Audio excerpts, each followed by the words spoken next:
This week, Lee Kim from HIMS is with us to discuss recent and not so recent cybersecurity laws and regulations. Then in the security news, don't tell the FCC there's a new Flipper firmware release, unpatchable, argv0 and sneaking past defenses, protecting your registries, someone solves my UART receive problem, PK fail update, legal threats against security researchers documented, EDR bypass and whack-a-mole continues, emulating pies, VS Code moonlights as a spy, want to clone a YubiKey? All you need is $11,000 and some fancy gear in an awkwardly close proximity to your victim. And Telegram's encryption. It's kind of like putting a keep out sign, but leaving your door unlocked. All that and more on this episode of Paul's Security Weekly. This is a Security Weekly production for security professionals by security professionals. Please visit securityweekly.com/subscribe to subscribe to all the shows on our network. It's the show where exploits run wild, packets aren't the only things getting sniffed, and the cocktails flow steady. It's Paul's Security Weekly. SOC analysts are often overworked and underappreciated. In fact, many consider leaving their jobs or changing careers altogether. Devo is hosting the 4th annual SOC Analyst Appreciation Day to give analysts long overdue kudos and encourage organizations to improve their job satisfaction and mental well-being. Join Devo and other cybersecurity industry professionals on October 16th for sessions and panels focused on de-stressing, SOC career development, and more. Visit securityweekly.com/Devo to register.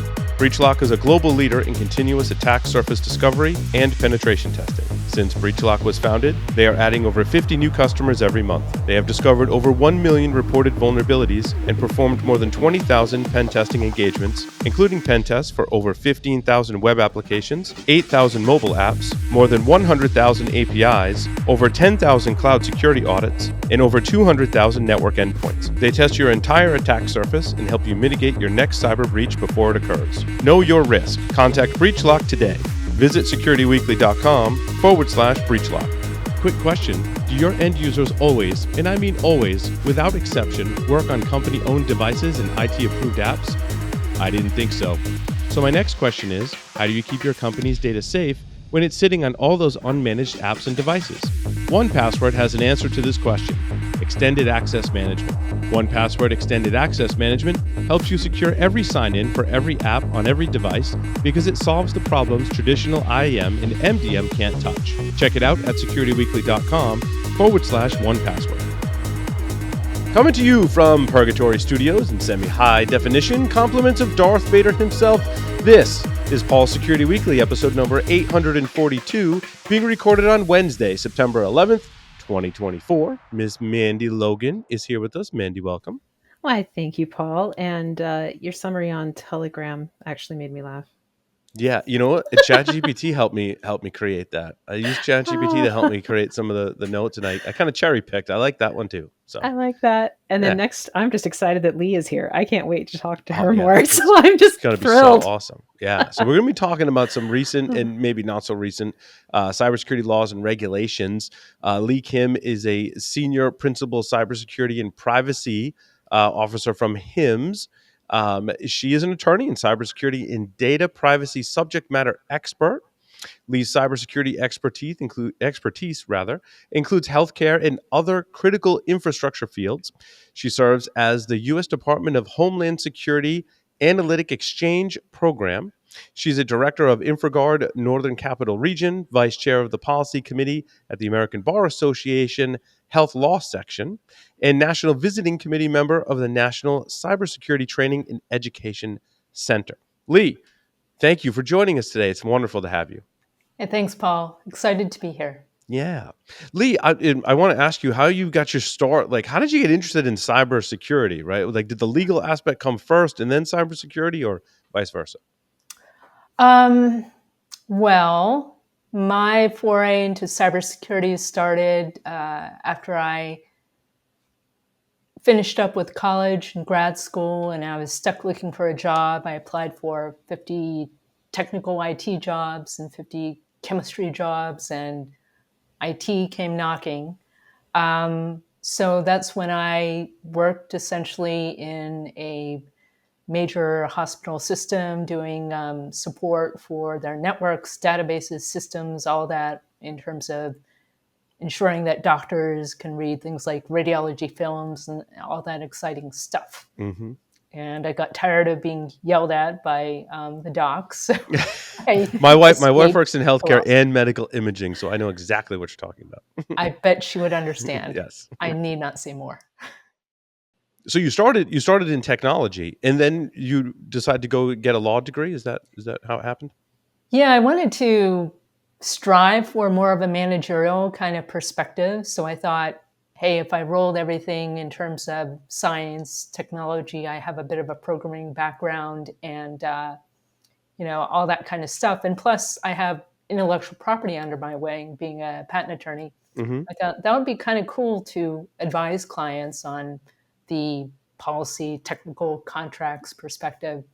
And I still do that kind of stuff today. So that's essentially threaded through, even though I've waxed and waned in terms of cyber. I'd say in the last 10 years, that's been pretty much my focus, I should say. Gosh, going on more like 15. I just don't want to acknowledge that. That's okay. It's interestingly, um, are you taking on new clients? Yes, conservatively, but yes. However, I am not like an attorney where this is all that I do. Yes, I do. Because funny story, my attorney, who I love, and we have a mutual love for each other, is in my phone as Batman. He became a judge, so he can Hmm. no longer like be a practicing attorney, if I understand that correctly, right? So I need a new attorney. We might be able to talk. There That's you that's go. totally fine. I This need to worked do a out. conflict check, all that kind of stuff, but we could see. We can see. And if not, I'm a very transparent, honest person. I'd say, hey, go with this Sure. person or this firm. Yeah, the reason I mentioned this because we had an intellectual property case that we worked on together, and ended up presenting at a cybersecurity conference about this trademark case, Oh, which cool. is really interesting. So That's cool. yeah. I And respect that. so oftentimes we talk on the show, Lee, about legal matters as a general term. Mhm. And we're very cautious to say, like, we are not attorneys. And so we're just largely speculating. You, of course, are an attorney, but I also want to put the disclaimer, and you can feel free to add on to this as well, Lee. Just disclaimer, like, nothing we say here on the podcast is legal advice in any shape, form, or fashion. We're having a discussion, asking questions, and discussing things about the law and regulations, and it shouldn't be taken as legal advice. Yes, absolutely. I mean, from my perspective, I love educating people. And unlike other attorneys, I do not bill every 6 minutes to educate clients or other people. So, hey, I'm happy to be tapped whenever and glad to be here and shed some insight regardless. But education, folks. Yeah, and so Lee, where I wanted to start, because this is something that happens in our field quite often. Right. We still deal with it. I deal with it sometimes at my day job, at least the threatening of legal action when a security researcher discloses a vulnerability in a product, as an example. Yes. And so there was a recent case at DEF CON, which happened not that long ago, where researchers actually delayed their talk because of legal concerns of the lock company, a company that makes, I believe it was a digital lock that this company made, and they disclosed vulnerabilities in the lock, and they ended up working it out, and so they were able to give their talk despite the initial cease and desist. But I wanted to defer to you, on this case, and give any background on these types of situations, and then perhaps dig into some of the things that they were kind of, I would say, threatened with in terms of legal action. Yeah, I think that my perspective on this is this. I understand most attorneys, when they're looking at something like this, they aren't necessarily deep into the cybersecurity community. They might not be really technical people anyway. And of course, they're in the business Mm. usually of making money and billing time. So if they can, and if there's some kind of colorable claim, they'll they'll do it. I think that unfortunately, attorneys can be sometimes a little bit heavy-handed, and of course, in terms of vigorous defense of the client, they'll want to throw everything at them, even if it sounds threatening, Yeah. to get the other side to, of course, back off. But the interesting Right. thing, and I had nothing to do with this particular case or representation, nor do I have any conflicts. Um, but basically, the interesting thing that came out is that this was a measured um, disclosure so as not to harm the goodwill of the entity of this product that was, researched, essentially this digital lock mechanism that's commercially available. So I thought that was a very interesting exercise and fascinating too. It certainly highlights the need, I believe, for there to be coordinated vulnerability disclosure Hmm. instead of surprises, if possible. However, I think that I'm talking to here to hopefully my legal brothers and sisters when I say, let's think about having such a program where we are not afraid to do outreach and to hear from researchers, because there is a reason why, including in federal law, including the Digital Millennium Copyright Act, we now have exemptions for Hmm. security researchers, right? Right. Right. Yeah, it's super interesting, and so you very succinctly explained why. When I read the article, I was like, wow, the attorneys for the company said the researchers were in violation of the Copyright Act, the Defend Trade Secrets Act, the Computer Fraud and Abuse Act, and the Digital Millennium Copyright Act. I was like, wow, that's a lot of laws to be in violation when they looked at the product and disclosed some vulnerabilities. The first and I think easy one, it speaks to what you identified already, Lee, that they were just trying to like throw the book at them to get them to stop in an effort to defend the reputation of the company. Which on the flip side, I understand there needs to be a means to protect your reputation. In the Copyright Act was because they used the company's logo in the slides. I think that's a pretty easy one to come to agreement on. Yeah, actually, in terms of the use of the logo, use of the logo is as it implicates things like trademark laws at the Hmm. federal level. It's something called the Lanham Act for historical reasons, and essentially some of the commentary to what had happened, other legal commentators, I would have to agree with them. Under the Federal Trademark Act, which, just to break it down for people, trademarks, what do they deal with? Trademark law serves to protect your company's goodwill and a product or service associated with a specific symbol or device. It could be a logo, it could be a chime or music, whatever. In this case, it was a logo, but if you use a company's logo and you use it in terms of simply referring to something in a statement or disclosing something, and you aren't trying to um, tarnish it, you aren't trying to misbrand it, you aren't trying to do any of those things as to something that's competitive or anti-competitive, you're in the area of free speech as it Hmm. relates to fair use that's codified within that federal trademark law. And as to even copyright laws and trademark laws and whatever else, if you have something that essentially is free speech that's protected, then you can't have an intellectual property, quote unquote, monopoly over it. So that's why I believe that kind of claim kind of is a weak one. Yeah. No, I'm it's very, very curious. well said. Go ahead, Oh, Mandy. sorry. I'm curious on that case in particular. In your viewpoint, since this research had already been presented publicly, I mean, albeit in Europe, Prior to DEF CON, right? Yeah. right? It had already been presented. So, did that at all then? I mean, how did that impact this case trying to go forward? Um, I think that essentially, just trying to put myself in that same situation, if I were faced with that, I probably would analyze it from the perspective of, well, the cat's already out of the bag. Mm. How can I do damage control?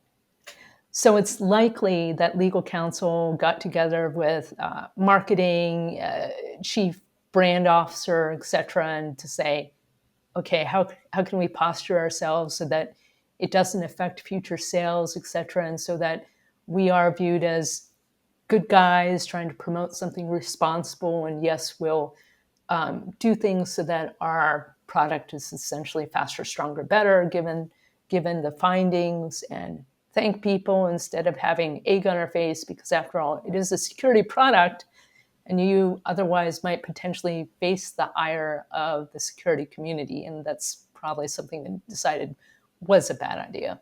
Lee, I wanted to ask about I'm not familiar with the Defend Trade Secrets Act. How did that come into play in this situation?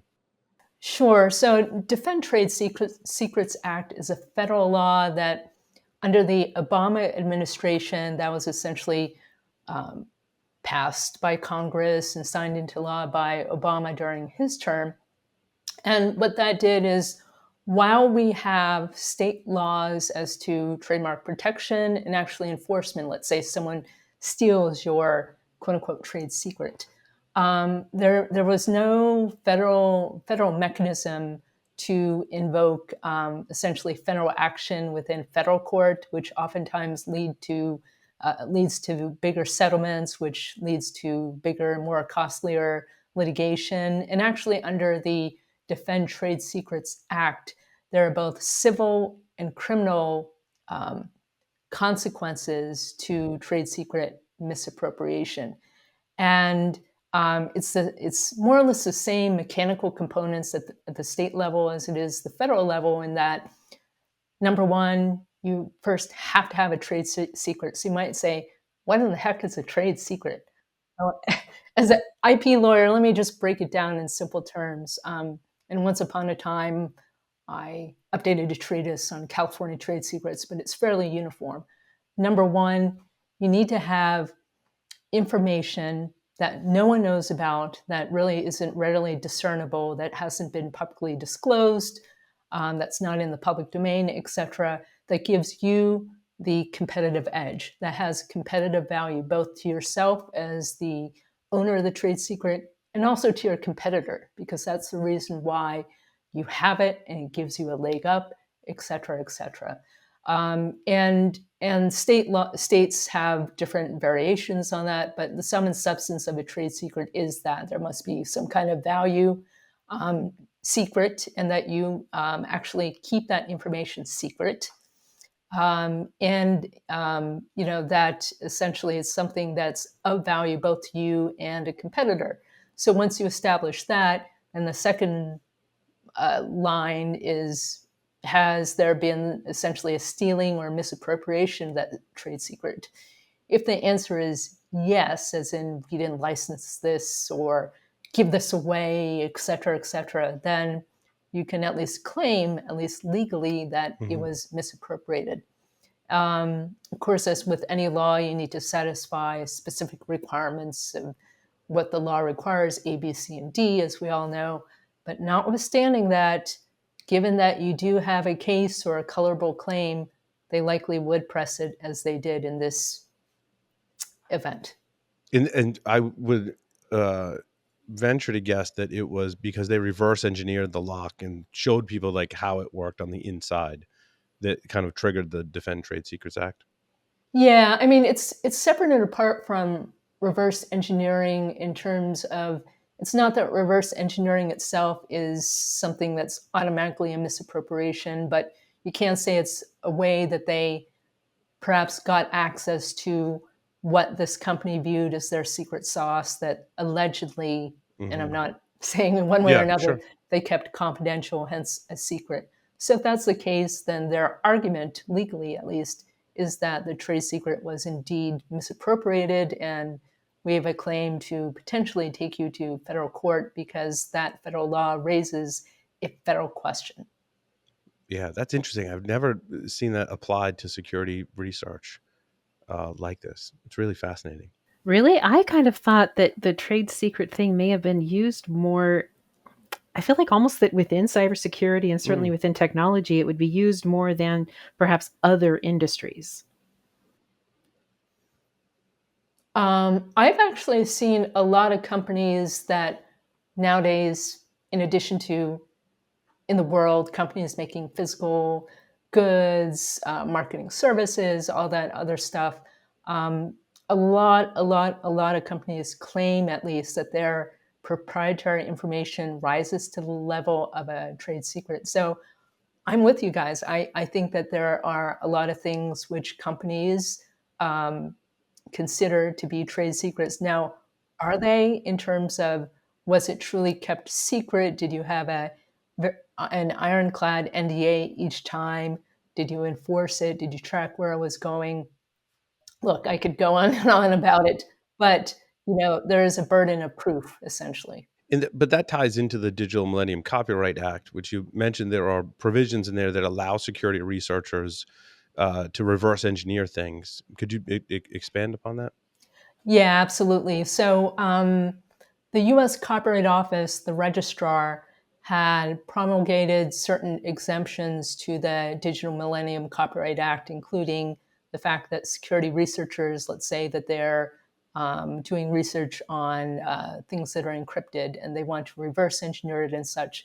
That, for example, would not be a violation so long as they're doing it in a way where I'm just listing some of the requirements Hmm. here, but some of the elements are it doesn't cause harm, including to the public. It's done purely for academic or research or nonprofit kind of reasons. It's not meant to create like a competitive product or to commercialize a thing.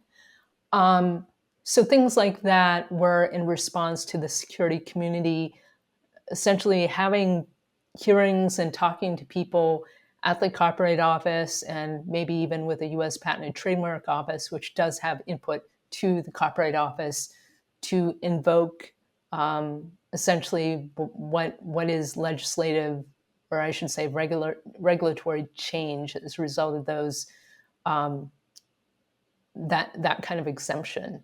So I think that that's really important because without that, that is certainly a way one could argue, at least, that we discover vulnerabilities in our products. And if we don't have encryption, what do we have? I mean, it's a wonderful way to say, hey, you guys failed because of X, Y, and Z, and this needs to be addressed. And it could be something critical, like maybe the industry is automotive, where a Hmm. person is in a car, and so that person's life is on the line. Maybe it's healthcare, the industry that I'm in, and so the patient's life is on the line, etc. All kinds of things that are very important and that could be incredibly critical.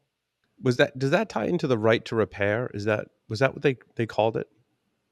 The right to repair is yet something else in terms of the the policy that companies should have that right so that they do address flaws and vulnerabilities. But to my knowledge, I think that that's certainly a separate issue, even though that's in recent years been more in focus. So we can safely reverse engineer. I mean, other circumstances aside, and so I guess my question was, if if you get into a legal dispute, um, how much weight is given to the intent of the defendee? Right, like if my intention was to evaluate the security of a product so that I could help make it more secure, so that I could help the vendor make it more secure. Like, how much does that weigh into this equation? Well, it depends on which law we're talking about. Mm, Just a quick legal education 101. Um, Different laws are drafted sometimes requiring intent, like personal injury. A intended to assault B, or negligence, or sometimes, such as under the Digital Millennium Copyright Act, there's nothing that really says you intended to do X. It's more like if you've done these certain actions, A, B, C, and D, including things like trying to break into a person's protected information, even through digital means, by essentially breaking anti-circumvention technology, then there's essentially liability associated with it, which is essentially a form of strict liability. If you do these things to satisfy the requirements of what invokes that law, then you might be in trouble, you might be liable, there might be a claim. So, my recommendation to those that are contemplating this, and I know that it's kind of backwards in terms of the way most people think about these things, is before you attempt to do this, definitely document what you're doing. Um, Perhaps even talk with an attorney to ask, hey, can I do this? And they will essentially ensure that every step of the way, even before there's some kind of trouble or claim, that you are protected as much as possible. Because even if a law may not require intention, one thing that does go a long way, I think, across any kind of case really is, did the person act in good faith, or was it bad faith? They did this recklessly, they did this without that legal due diligence or otherwise. So that could make a world of difference, pardon me, in terms of how courts or others may view what you are doing. And the more you can say, hey, they had a program and I documented the ways in which I'm complying with this, and PDF your communications if you're in touch with a company, and or take notes of any conversations, etc. That kind of stuff is to your advantage. And I'd say that's usually a winning formula, even if you're just simply doing your job as a security professional. You need Right. to have some kind of notes, some kind of backing, some kind of evidence to support you. Now, it's interesting. One law we've talked about. Oh, sorry, man. Did you have a question before I move on? I was going to move on to CFAA, but do you have a question? I do. So I'm curious on that. How is it impacted by security researchers that are located in a different country? If they're starting from a Mm, different jurisdiction, or the um, the master conglomeration of whatever they may be researching one of the products under it, is located in a different country. How does that impact what you're telling them to do? Like, does that change anything in how it needs to be documented? Yeah, I think documentation, regardless, is always a really good and super smart thing. Just simply to be prepared, and if need be, build your case, because memory does fade. Um, and anything to support you and what you allege instead of he said, she said, is incredibly useful. I mean, let the lawyers do their magic in terms of ensuring you're complying. But notwithstanding that, again, just breaking down a bit of legal 101, with various laws, sometimes some laws have something called an extraterritorial provision, which says if you, let's say, offer goods into Europe or have actual sales into Europe, etc., if you do A, B, C, and D, then this applies to you. When you have things that essentially say, if you do this, even if you're in another country, etc., this applies to you, then yes, you're on the hook. The way courts generally have also treated the question of your, let's say, in Europe, and you are trying to do X, as a very huge generalization. If there's a colorable argument that you somehow touch or involve US soil, so to speak, then there could be jurisdiction over you. I think it just depends on what we're talking about, and if the court, just in terms of jurisdiction, can essentially exercise jurisdiction over you. If it's on the criminal side, then it's, can the person be extradited in accordance with, agreements or pacts that different countries have? So that's yet another side of things, but it truly Mhm. depends on what that text says. Okay, so now I have to ask something that's more, just for humor, but because of being associated with DEF CON, and because I do wear an eye patch for medical reasons about half the time, and I end up hearing a lot of things about pirates, and we talk a lot about pirates. And so you're talking about jurisdiction. Now, things done in international waters. I also am curious because I saw in some of your reference material there's something that you have done with maritime law, right? Not maritime law. I'm a volunteer for DHS Analytic Exchange Program, and we're doing research on maritime and port cyber. One paper is published, and et cetera, et Okay. Okay. All right. Well, I just feel like we really need to talk about the international waters and piracy situation cetera. while doing security research. Yeah, no, that's a tough one. I am not a maritime lawyer, even though I'm a lawyer that volunteers in the maritime space, at least now and into next year. Excellent. I wanted to ask about the Computer Fraud and Abuse Act, Title 18. We Yep. love talking about this because it's the law that largely governs what we do as security folks and hackers, right? Whether you're violating the law or not, like this is the law. Very famous cases that have tested this law and proven it in courts, and there's so much history behind it. And this law was on the list of one of the laws that the company claimed the DEF CON presenters were in violation of. And I believe it was the EFF made a very clear statement in the article I read that said, look, like they didn't gain unauthorized access to a computer system because they purchased the device and they owned the device. It's pretty much just cut and dry, just like that, right? Yeah, I kind of would side with them in this instance. Kind of a simple way of looking at the Computer Fraud and Abuse Act is that it does require intention for this one, because essentially the generalized definition of Computer Fraud and Abuse Act is that you need to essentially intentionally trespass onto another person's protected computer, and with the intention of hacking in, etc.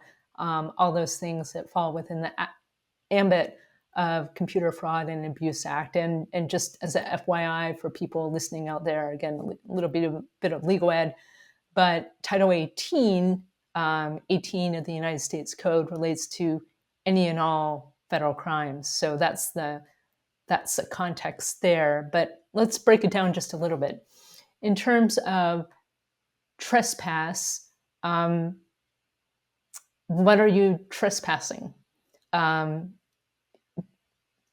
mean, I have a house, and if my neighbor didn't like me and I wanted to set foot into her yard because I didn't like her, I guess that would be intentional trespass, at least in a very simplistic sense. But here, we aren't talking about something that someone doesn't own or has rightful access to, because I would at least argue that they purchased this thing, this property, and so they had the rightful way to actually access it, and it was physically at least their property. Now, others might, because with legal cases, there's always litigation, and we all know how much this freaking Computer Fraud and Abuse Act has been litigated, because it's been written with so much ambiguity, and some might argue it needs an overhaul, but it's stood the test of time, and there have been various cases to interpret and define the contours, but that element of intentional trespass onto another person's property still by and large holds true. So my argument is I don't think that would have flown. It begs another question, and Yeah. this has happened in the past, and I'm not sure if it went to court or not, but we kind of term it as like vigilante hacking. So the scenario is, and this is a hot topic in our industry, there's routers that are sitting on the internet. They're very, very vulnerable, and sometimes vendors don't publish patches for them. if not me, but someone were to create software that would access these devices and with the intention of fixing the security vulnerabilities, would that violate the CFAA? Or I don't know if you're familiar with other cases that might have done this. I know there were some worms that were like had good intention, right? Yeah, I totally understand. Well, I would still ask about whether what you have. I mean, I would think that the same analogy would apply in terms of having access to something, unless, of course, a legal argument would be perhaps what was accessed you actually don't own, but it's licensed, and that kind of quote unquote stuff is prohibited. Then perhaps there might be a colorable claim under Computer Fraud and Abuse Act under Mm. the terms of use as to this device. It all actually resides on what the language actually is at the end of the day. But I would say maybe yes, maybe no. Depends on what you've agreed to as a user to use that to investigate that router and to reverse engineer whatever you have to do. So I would need to look and see if we have any clarity around that. But I would say maybe. Yeah, don't go doing that, by the way. I'm not suggesting that people go do that. Historically, it's been kind of a bad idea and frowned upon. Right. But I think it's an interesting area to explore, and other countries have explored it in a different context, right? I'm not familiar with all the details, but I think it was Japan that did some like fixing of people's routers that were vulnerable to certain threats. Obviously, the laws in Japan are different from here in the U.S., and I'm not familiar with their laws, but I thought that was an interesting topic to explore. But don't do that. It's not what I'm suggesting we do. It depends. Yes. So I want to move on to some of the other laws that we've covered on the show in the past. One is well, let's talk about breach disclosure laws. I remember Yep. years ago, states started passing breach disclosure laws. Obviously, they were written differently for each state and maybe have been modified since then. I'm talking 10 plus years ago is when we first started hearing about this. It was kind of mixed feelings. If I disclose a breach, am I disclosing stuff I don't want to disclose? And now the law is making me disclose things. But the SEC has some mandatory disclosure laws. What are those about? And that's fairly recent. Yeah, definitely. So for SEC to have jurisdiction over you, need to have essentially a publicly traded company that's within their jurisdiction. Notwithstanding that, the SEC mandatory disclosure rules include a few components, one of which I think which has received a lot of attention in press and um, heartburn for those of us that have to deal with it. Essentially, if you are a publicly traded company that's essentially on the stock exchange or otherwise publicly listed, um, you do have to report material incidents within 4 business days after essentially after discovery. And No, wait, Lee. What do we mean by material? Because I think this is the term that was being debated when this came about. yeah, absolutely, exactly. Material is not what we on the technical end may necessarily view as something that's significant. But material means, in the eyes of the business, in particular, its executives, in collaboration with legal counsel, etc. They typically set the standard in terms of what is material from the perspective of the business through the lens of the informed investor. And SEC, through various cases, has essentially articulated a standard for would an investor view said security incident to be material as to their decision of whether or not, for example, to invest in a securities offering. And yeah, that's actually it. It all deals with, does it matter to our share price and the people that might invest? And there's some security incidents that may happen that might not have anything to do with impacting the bottom line of the company. That may have nothing to do with our operations were disrupted, so we were unable to provide this essential product or service for X amount of time, or dealing with something else that's just truly critical to the organization, let's say even something dealing with goodwill. And you might be thinking in your mind as a CISO or cyber person at your company, um, how do I deal with this, or how do I make that determination? The real answer is lean on your legal counsel and your executives to formulate standards by which they will say, okay, this is what matters to our investors. And I would also highly encourage for you to have people from your communications branding team and investor relations team at the table as you sit down and figure out, okay, what would cause an investor to say, sort of get cold feet and say, I'm not going to invest in this company anymore, or I might not buy a share, or whatever the case may be. Um, it's truly, though, uh, related to securities and not necessarily to what we might encounter. But on the other hand, there's a bifurcation, if you will. There are incidents that we might encounter that they could be grave, they could be not material, whatever the case may be.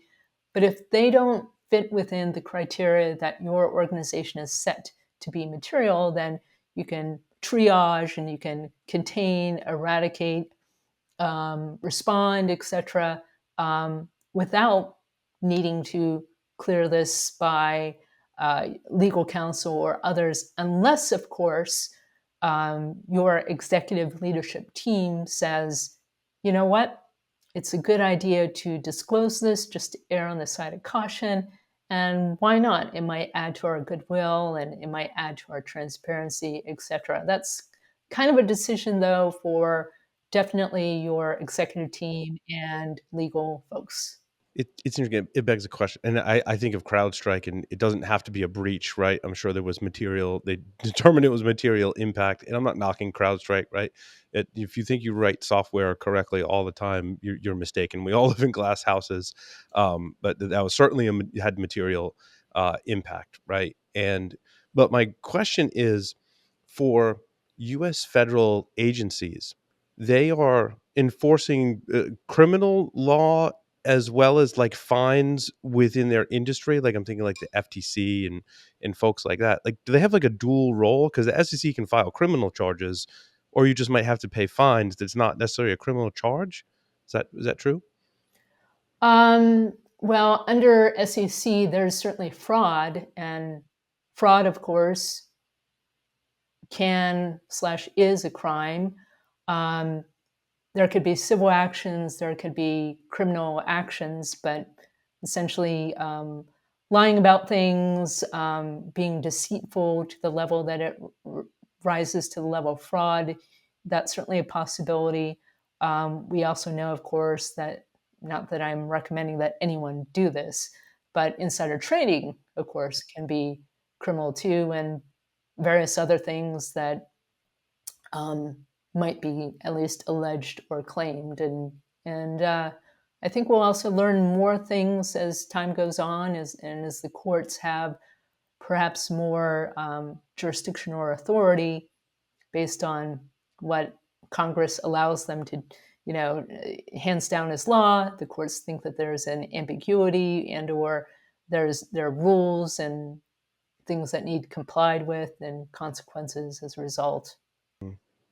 Yeah, it ties nicely into the Chevron deference rule.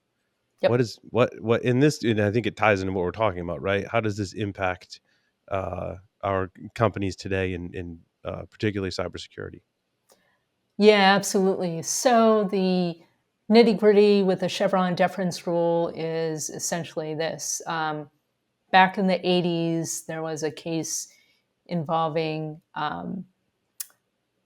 challenging EPA over a regulation, and essentially the holding from that is that when a, let's say, a certain term in a federal statute, that is federal law, is ambiguous, federal agencies that are setting forth regulations that essentially interpret that law, they do have, at least then, they do have special expertise slash discretion to interpret this otherwise ambiguous term, Mm-hmm. and essentially detail that in regulation that they essentially require the rest of us that are within their jurisdiction to comply with. However, as of the summer of 2024, there was a overruling by the Supreme Court of the Chevron deference rule.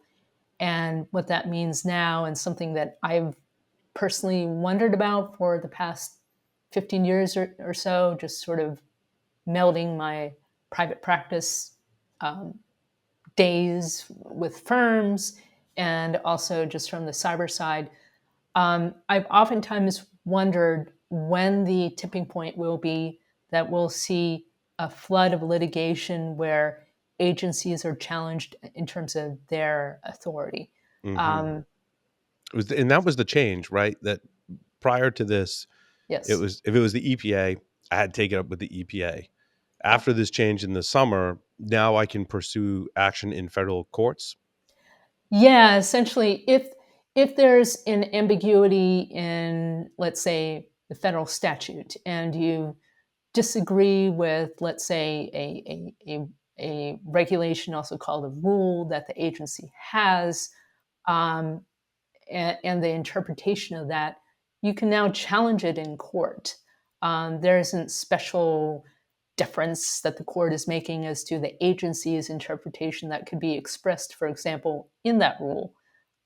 Instead, the courts actually now have that power back to interpret and say, okay, was this reasonable for the agency to do, or we actually side with, let's say, the person or entity that's challenging it and say, no, this is actually more proper in terms of the interpretation as opposed to the agency. Because the rule in the 80s, under the Chevron case, the Chevron deference rule, is if the agency's interpretation is reasonable, then we will go with it. And there was essentially not much. There was a dearth of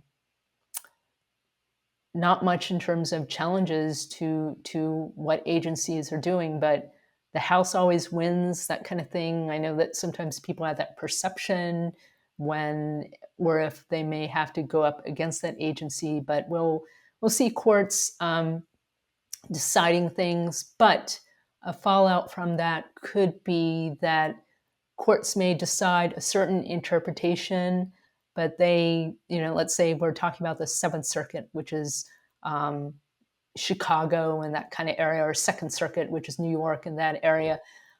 Different federal courts, though, might have different interpretations and parties that they side with. So when you have that conflict, that's when you have the opportunity, at least, to petition to the Supreme Court to say, hey, do you want to hear this conflict? And then the Supreme Court then hears it out. So, Do you get to choose which circuit you're in, or is that based on where your company or where the law was violated?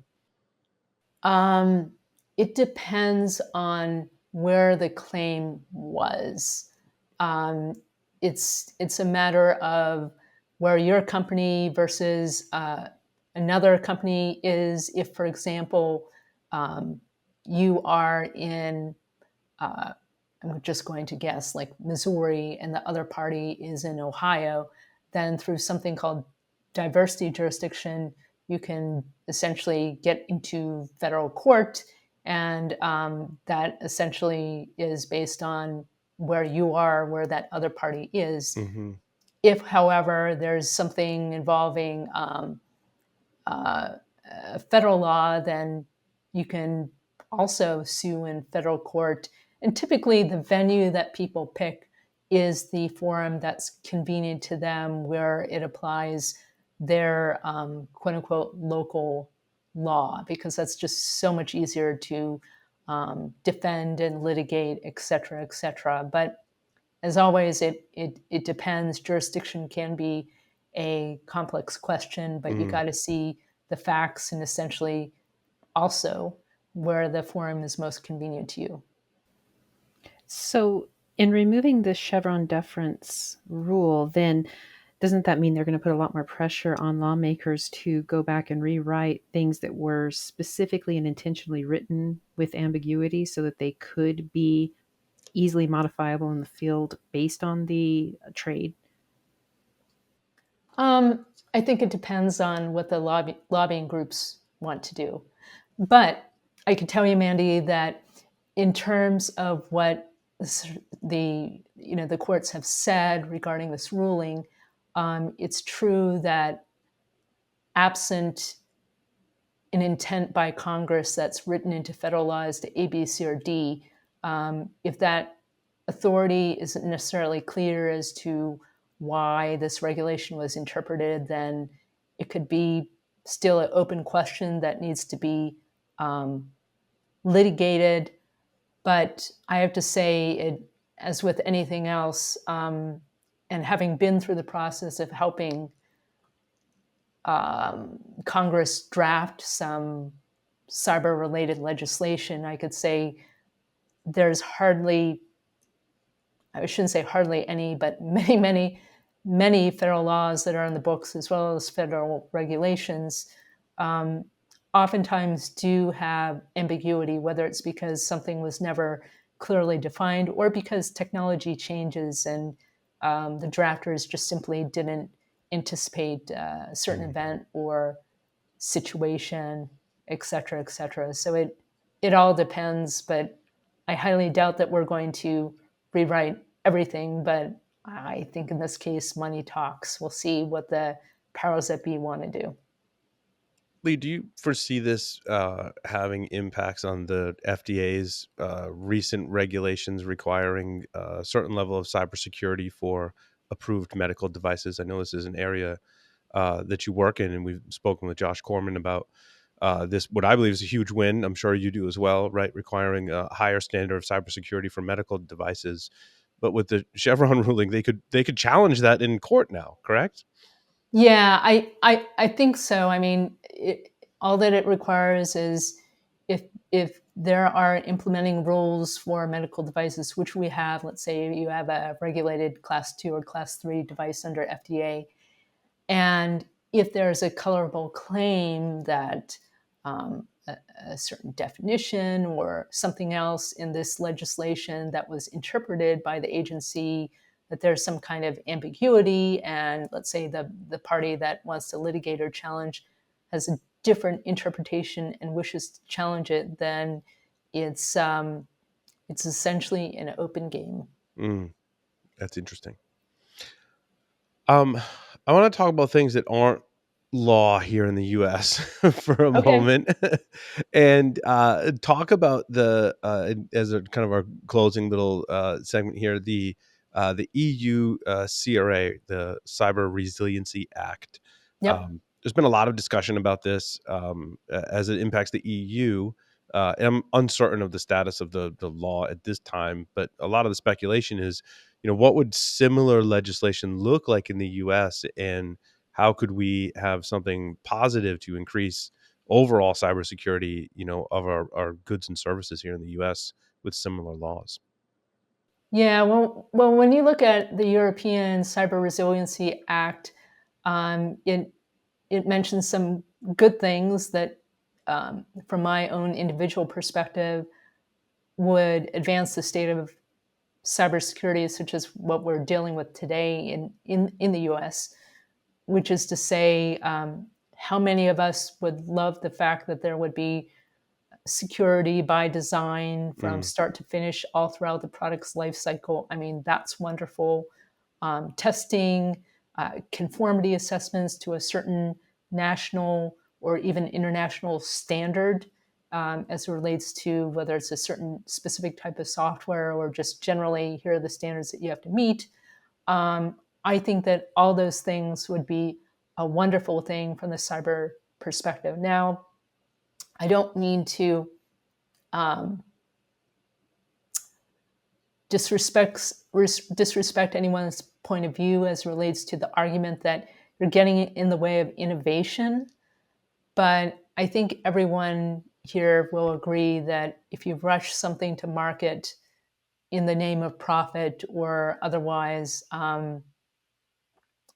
what's the point of innovation if it risks things like you had mentioned medical devices, if it risks a person's safety? And or if it results in some kind of catastrophic breach. I mean, just for a short-term economic windfall, you want to do that. And so I would just simply say, I think on the whole, the scope and spirit of the Cybersecurity Resilience Act is good, and the very fact that under the Cybersecurity Resilience Act, there are various market surveillance authorities within the various EU states that would be able to pull a product or at least say, you can't offer this for sale in our respective territory, etc. I think that's maybe a good thing, just as long as it does make sense and there are mechanisms to challenge if it seems like some kind of ruling is arbitrary, like, sorry, you haven't complied enough, or something where it seems impossible to achieve. There hopefully will be a check and balance. Yeah, we don't want to stifle innovation or the free market either, although that's always a debate that I have in my head, right? Like the more open the ecosystem is in the market, the more opportunity there are for vulnerabilities and security issues. The more closed that you make it and harder to get into, like the Apple App Store as an example, the better security that Apple can provide for us. But that comes as a cost of the openness and freedom with that technology. And I think that's the debate, the topic for the debate, right? It's how do we make the world a more secure place, but still allow that free and open market that we have. Yeah, definitely. And I would at least argue you need to have a balance. Just to add in one additional data point from the maritime sector, for example, we really don't have cybersecurity regulation per se. Instead, we have to rely on things like business drivers and would a ransomware incident or other things, would it cause us to be economically not viable? So Mm. therefore, wherefore, we need to become faster, better, stronger in terms of our security posture and our resiliency. And that is our driver. And that I can assure you that in the absence of laws or regulations or someone trying to hold our feet to the fire, it's very, very tough to get to a better place.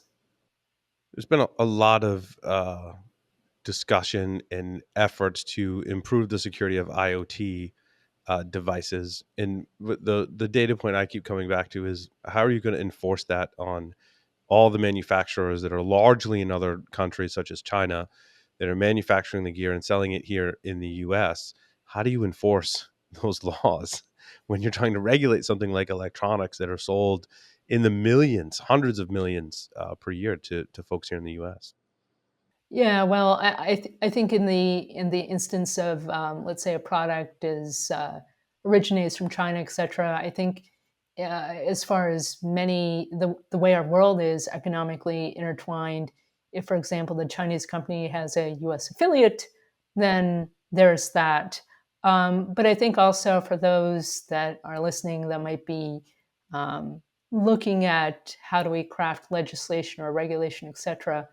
Don't hesitate to make it clear. And if you do want to reach beyond a country's borders and acknowledge the global scope of our world, as well as interdependency, make it clear that, for example, just like Europe does suggest, if you offer goods or services for sale not even needing to have an actual sale, but just merely offering to, within a certain country, and you're on the hook, then there's that. And um, I just simply think that there has to be various ways in which companies, even if they're abroad, are to be held accountable. Because if we don't have that, then I think we have a lot of problems. Because unfortunately, I can assure you that having advised many different companies of many different sizes,